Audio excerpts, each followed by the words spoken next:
Le slogan de cette université est « Ce qui commence ici change le monde ». Je dois vous l'avouer, je l'aime plutôt bien. Ce qui commence ici change le monde. Ce soir, il y a plus de 8000 élèves qui sont diplômés de l'Université du Texas. Il y a en fait plus de 8000 élèves qui ont été diplômés. Donc, ce grand idéal de rigorosité analytique, ask.com, dit que l'Américain moyen rencontre 10 000 personnes au courant de sa vie. 10 000 personnes, ça fait beaucoup de gens.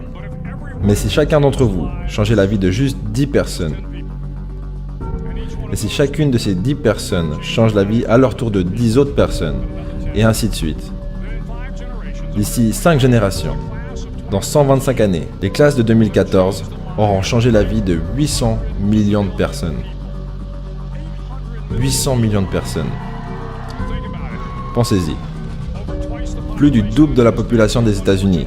Ajoutez encore une génération à ça et vous pouvez changer la totalité de la population mondiale. 8 milliards de personnes. Si vous pensez que c'est difficile de changer la vie de 10 personnes, changer leur vie pour toujours, vous avez tort. J'ai vu ce genre de choses arriver tous les jours en Irak ou en Afghanistan. Un jeune officier de l'armée prend la décision de tourner à gauche au lieu d'aller à droite, en direction de Bagdad.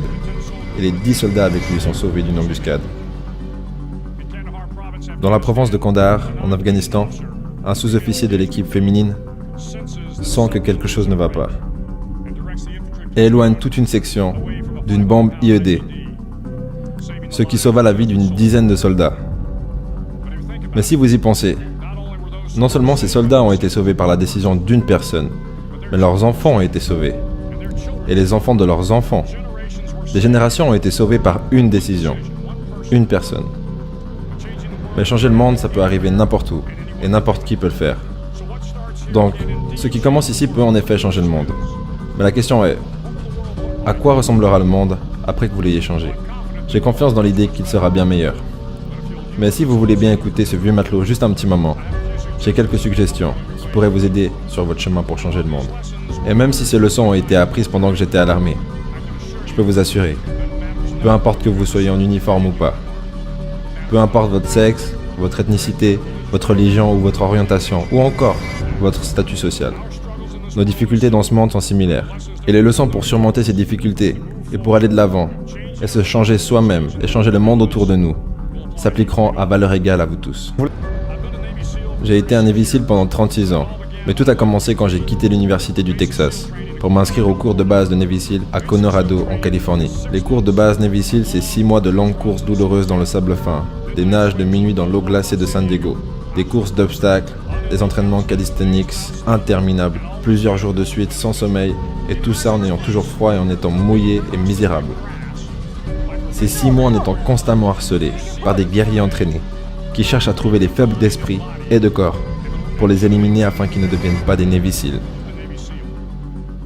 Mais ces entraînements avaient aussi pour but de chercher qui pouvait diriger dans un environnement de stress constant, de chaos, d'échecs et de moments difficiles. Pour moi, l'entraînement de base Navy SEAL a été un challenge d'une vie entière, groupé sur 6 mois. Donc voici les 10 leçons que j'ai apprises de la formation de base Navy SEAL, qui je l'espère vous seront utiles pendant que vous avancerez dans votre vie.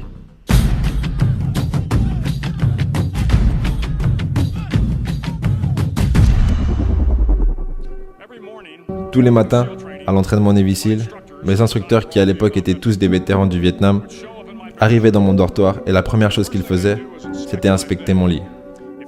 Si c'était fait correctement, les coins seraient carrés, les couvertures bien étendues, l'oreiller centré juste en dessous de la tête du lit, et la petite couverture additionnelle serait pliée parfaitement au pied du lit.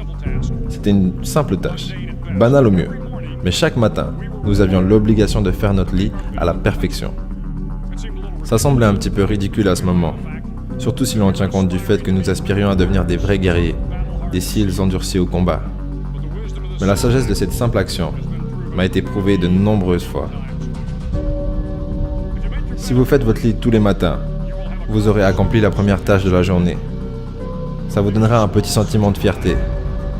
Et ça vous encouragera à faire une autre tâche, et une autre, et une autre.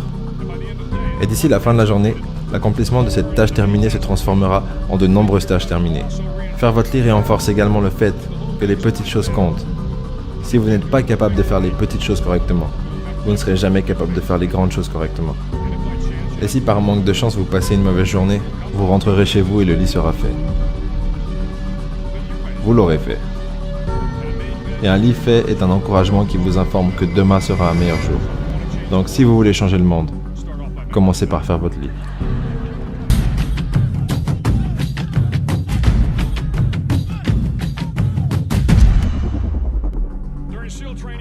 Pendant l'entraînement Navy Seals, les élèves sont tous divisés en plusieurs petits équipages. Chaque équipage contient 7 élèves, 3 de chaque côté d'un petit bateau pneumatique et un barreur pour guider le canot. Tous les jours, les équipages se forment sur la plage et reçoivent l'instruction d'aller à la zone de vagues, qui se trouve à plusieurs kilomètres sur la rive. En hiver, les vagues de San Diego peuvent atteindre 2 à 3 mètres de haut, et c'est extrêmement difficile de pagayer, à travers les vagues plongeantes, à part si tout le monde pagaie. Chaque pagaie doit être synchronisé avec le compteur du barreur. Tout le monde doit exercer la même force et le même effort, ou sinon le bateau tournera et sera jeté sur la plage. Pour que le bateau atteigne sa destination, tout le monde doit ramer. Vous ne pouvez pas changer le monde seul. Vous aurez besoin d'aide. Et pour réellement arriver de votre point de départ à votre destination, vous aurez besoin de vos amis, collègues, la bonne volonté d'étrangers et un bon barreur pour vous guider. Si vous voulez changer le monde, trouvez quelqu'un pour vous aider à ramer.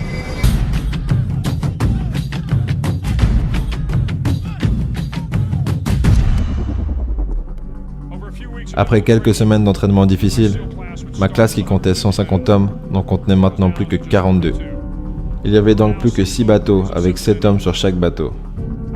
J'étais sur le bateau avec les gars les plus grands, mais le meilleur équipage que nous avions était celui avec les plus petits gars. On les appelait l'équipe des Munchkins. Aucun d'entre eux ne faisait plus de 1,70 m. L'équipe des Munchkins contenait un Indien américain, un Afro-américain, un Polonais américain, un Gréco-américain, un Italien américain et 2 jeunes robustes du Midwest. Ils ramaient plus vite, nageaient plus vite et couraient plus vite que tous les autres équipages. Les grands hommes des autres équipages se moquaient toujours des minuscules petites palmes que les Munchkins mettaient sur leurs minuscules petits pieds avant chaque nage. Mais d'une façon ou d'une autre, ces petits hommes qui venaient de tous les coins du monde étaient toujours les derniers à rire, allant plus vite que tout le monde et étant sur la plage avant tous les autres. L'entraînement Navy Seal était un super égaliseur. Rien ne comptait à part votre volonté de réussir. Pas votre couleur, pas votre ethnicité, pas votre éducation, pas votre statut social. Si vous voulez changer le monde, évaluez une personne par la taille de son cœur, pas par la taille de ses palmes.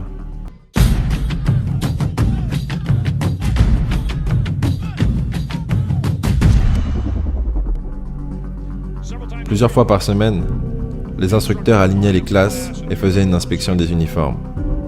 C'était exceptionnellement minutieux. Votre chapeau devait être parfaitement posé, votre uniforme irréprochablement repassé, votre boucle de ceinture brillante et sans la moindre tache. Mais on aurait dit que peu importe le niveau d'effort effectué pour positionner votre chapeau, repasser votre uniforme ou polir votre boucle à ceinture, ce n'était jamais assez bien. Les instructeurs allaient forcément trouver quelque chose qui n'allait pas. Lorsqu'un élève échouait à l'inspection de l'uniforme, il devait courir habillé dans la zone de vague, ensuite se mouiller de la tête aux pieds, et se rouler dans le sable jusqu'à ce que chaque partie de son corps soit couverte de sable. L'effet était connu sous le nom de biscuit sucré. On devait ensuite rester dans l'uniforme mouillé, froid et plein de sable le reste de la journée. Il y a beaucoup d'élèves qui ne pouvaient juste pas accepter que leurs efforts étaient en vain, et que peu importe à quel point ils faisaient tout leur possible pour que leur uniforme soit parfait, leurs efforts restaient non appréciés. Ces élèves n'ont pas tenu jusqu'à la fin. Ces élèves n'avaient pas compris le but de la manœuvre. Vous ne réussirez jamais. Vous n'aurez jamais un uniforme parfait. Les instructeurs n'allaient pas l'autoriser. Parfois, peu importe à quel point vous vous êtes préparé, ou à quel point vous avez performé, vous finirez quand même comme un biscuit sucré. C'est juste que la vie est comme ça des fois. Si vous voulez changer le monde, passez au-dessus du fait d'être un biscuit sucré et continuez à aller de l'avant.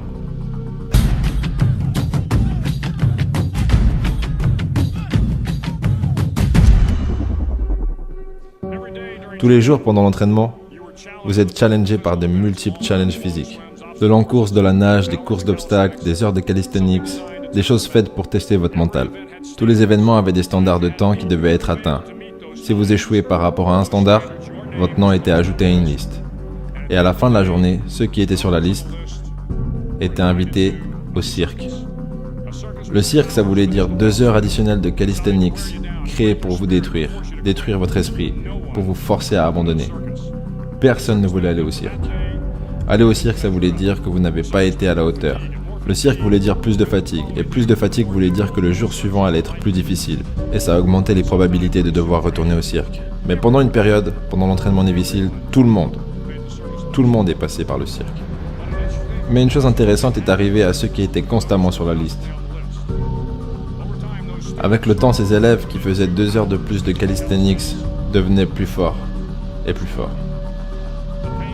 La souffrance du cirque construit de la force intérieure et de la résistance physique. La vie est remplie de cirques. Vous allez échouer, vous allez probablement échouer souvent. Ce sera douloureux, ce sera décourageant. À certains moments, ça vous testera en profondeur. Mais si vous voulez changer le monde, n'ayez pas peur du cirque.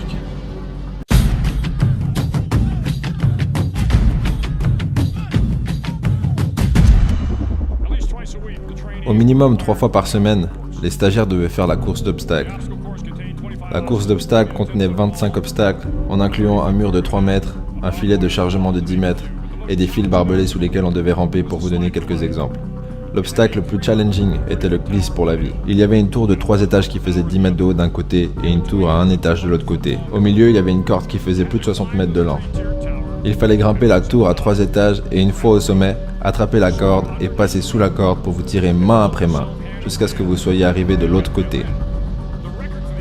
Le record pour cette course d'obstacles est resté imbattu pendant des années. Ma classe avait commencé en 1977 et le record semblait imbattable. Jusqu'à ce jour où un élève décide de se lancer sur cet obstacle, la tête la première.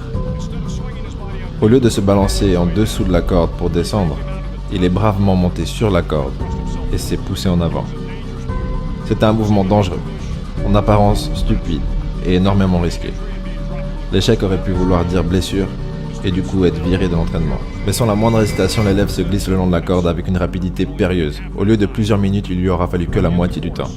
Et arrivé à la fin de la course, il avait battu le record. Si vous voulez changer le monde, des fois vous devez vous lancer en bas l'obstacle, la tête la première.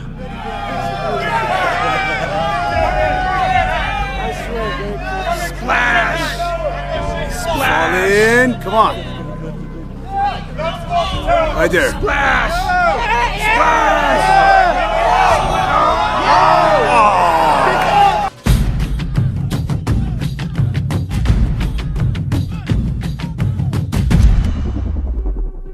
Durant la phase de guerre terrestre de l'entraînement, les élèves sont envoyés sur l'île de Sacramento, qui se trouve au large des côtes de San Diego. Il s'avère que Sacramento est l'un des endroits où les requins blancs se reproduisent. Pour passer l'entraînement de Navy Seal, il y a de longues nages à accomplir. L'une d'entre elles est la nage du soir. Avant la nage, les instructeurs briefent joyeusement tous les élèves sur toutes les espèces de requins qui vivent dans les eaux de Sacramento. Mais ils vous assurent cependant qu'aucun élève n'a jamais été mangé par un requin. Du moins, pas à ce qu'ils s'en souviennent. Mais on vous apprend également que si un requin commence à vous encercler, il faut défendre votre territoire. Ne fuyez pas. N'agissez pas comme si vous aviez peur. Et si le requin veut un petit snack de minuit et nage contre vous, alors réunissez toutes vos forces et frappez-le au museau. Et il se retournera et nagera dans l'autre direction.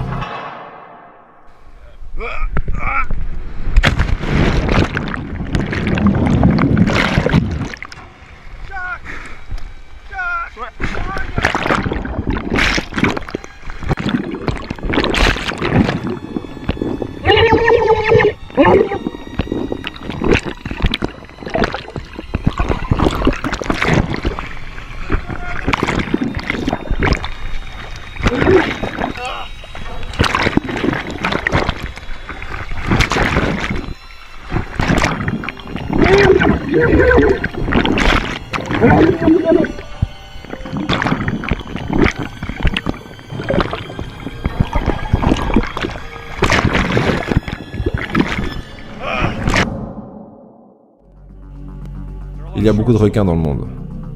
Si vous espérez finir votre nage, il faudra faire avec. Donc si vous voulez changer le monde, ne fuyez pas les requins.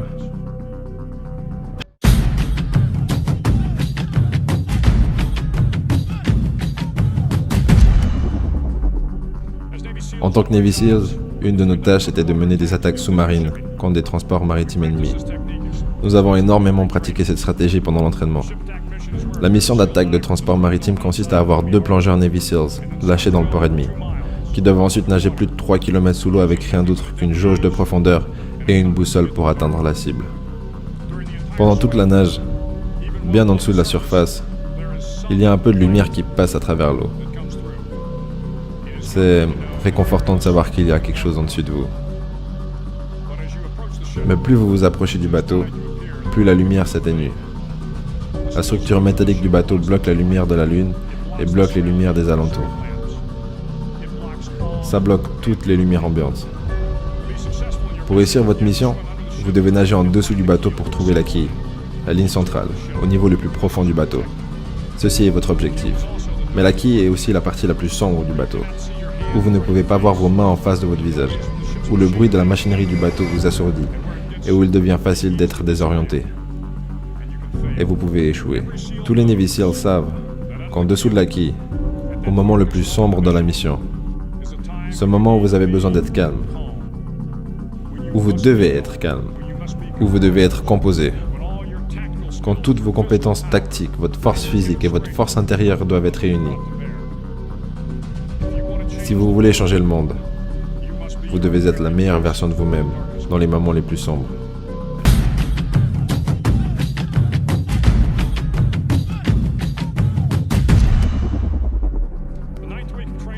La 9e semaine d'entraînement est appelée la semaine en enfer. Elle comprend 6 jours sans sommeil et en étant constamment harcelé mentalement et physiquement. Et une journée spéciale dans une vasière. La vasière se trouve entre San Diego et Tijuana, où l'eau se vide en créant les marécages de Tijuana. Un terrain marécageux où vous serez englouti par la boue. C'est le mercredi de la semaine de l'enfer. Il fallait pagayer dans l'eau boueuse et passer 15 heures à essayer de survivre à ce froid glacial, le hurlement du vent et la pression incessante d'abandonner que nous donnaient les instructeurs. Lorsque le soleil commençait à se coucher, ce mercredi soir, ma classe avait commis d'énormes infractions aux règles et était forcée à rester dans la boue. La boue avait englouti tous les hommes jusqu'au point où la seule chose visible était leur tête. Les instructeurs nous ont dit qu'on pouvait quitter la boue si 5 hommes abandonnaient. Juste 5 hommes. Et on pouvait sortir de cette boue froide et oppressive. En regardant un peu autour de nous, c'était évident que certains élèves allaient abandonner. Il y avait encore 8 heures avant que le soleil se lève. 8 heures de plus avec les eaux glacées. Les dents claquantes et les gémissements des stagiaires étaient tellement bruyants que c'était dur d'entendre quoi que ce soit. Et ensuite, une voix a fait écho à travers la nuit. Une voix s'éleva à travers une chanson. La chanson était terriblement désaccordée, mais chantait avec plein d'enthousiasme. Une voix se transforma en 2 voix, et 2 en 3, et soudainement toutes les personnes de la classe chantaient. Les instructeurs nous menaçaient avec plus de temps dans la boue, si on continuait à chanter, mais les chants persistaient. Et d'une certaine façon, la boue semblait plus chaude, et le vent un peu plus doux, et l'aube un peu moins loin. Si j'ai appris quelque chose en voyageant dans le monde, c'est la force de l'espoir. La force d'une seule personne. Un Washington, Lincoln, King, Mandela, et même cette jeune fille du Pakistan, Malala. Une personne peut changer le monde, en donnant de l'espoir aux gens. Si vous voulez changer le monde, commencez à chanter quand la boue vous arrive jusqu'au cou.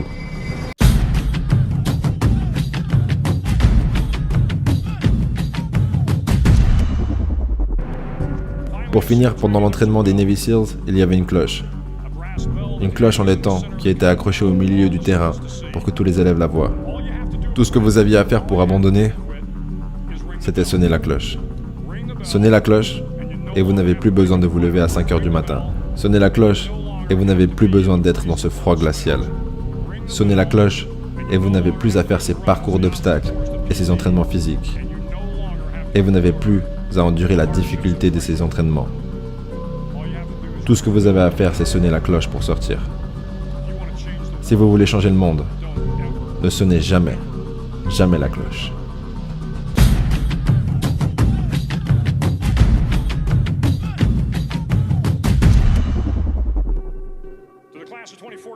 Chère classe de 2014, vous êtes sur le point d'être diplômé, sur le point de commencer votre aventure à travers la vie. sur le point de changer le monde pour le meilleur. Ça ne sera pas facile, mais vous êtes les classes de 2014. Ces classes qui peuvent changer la vie de 800 millions de personnes pendant le siècle à venir. Commencez chaque journée avec une tâche terminée. Trouvez quelqu'un pour vous aider dans la vie. Respectez tout le monde. Sachez que la vie n'est pas juste et que vous échouerez souvent. Mais si vous prenez des risques, continuez à aller de l'avant quand vous êtes les meilleurs. Faites face aux intimidateurs et soutenez les opprimés. Et n'abandonnez jamais. Si vous faites ces choses, la prochaine génération et la génération suivante vivront dans un monde bien meilleur que celui que nous avons aujourd'hui. Et ce qui aura commencé ici aura en effet changé le monde pour le meilleur. Merci beaucoup.